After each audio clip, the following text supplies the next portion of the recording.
నమస్తే న్యూస్ 24 తెలుగుకు స్వాగతం. వార్తల్లోని ముఖ్యాంశాలు ఇప్పుడు చూద్దాం.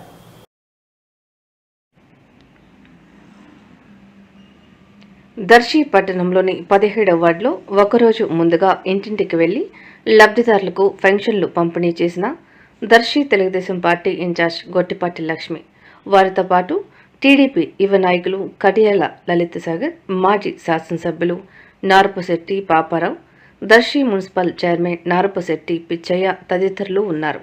ఈ సందర్భంగా గొట్టిపాటి లక్ష్మి మాట్లాడుతూ, మన ముఖ్యమంత్రి నారా చంద్రబాబు నాయుడు, ఉప ముఖ్యమంత్రి పవన్ కళ్యాణ్, ఐటీ విద్యాశాఖ మంత్రి నారా లోకేష్ ఇచ్చిన మాట ప్రకారం భారతదేశంలోనే ఎక్కడ లేని విధంగా ప్రతి నెల క్రమం తప్పకుండా ప్రతి ఇంటికి పెన్షన్ అందిస్తున్నామన్నారు. ఈ కార్యక్రమంలో మండల పార్టీ అధ్యక్షులు మారెళ్ల వెంకటేశ్వర్లు, టౌన్ పార్టీ అధ్యక్షులు చిన్న, municipal vice chairman Garnipudi Steven, ward కౌన్సిలర్లు వలీబాబు, నారపశెట్టి ధనలక్ష్మి, పసుపులేటి శేషమ్మ, దత్తాత్రేయ, ఇత్తడి సునీత, దినకర్, రాంగిరి, వీసీ రెడ్డి, వార్డు అధ్యక్షులు, గ్రామ పార్టీ అధ్యక్షులు కోటిమి శ్రేణులు పాల్గొన్నారు.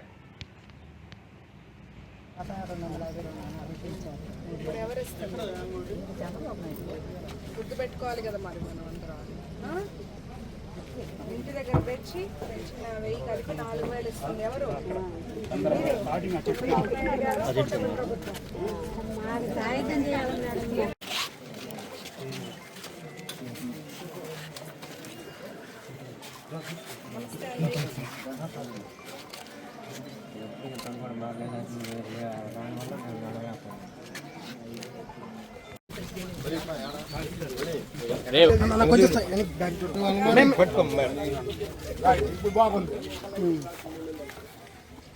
మీ పేరేంటి?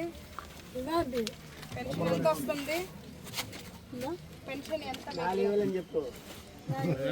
చెప్పేది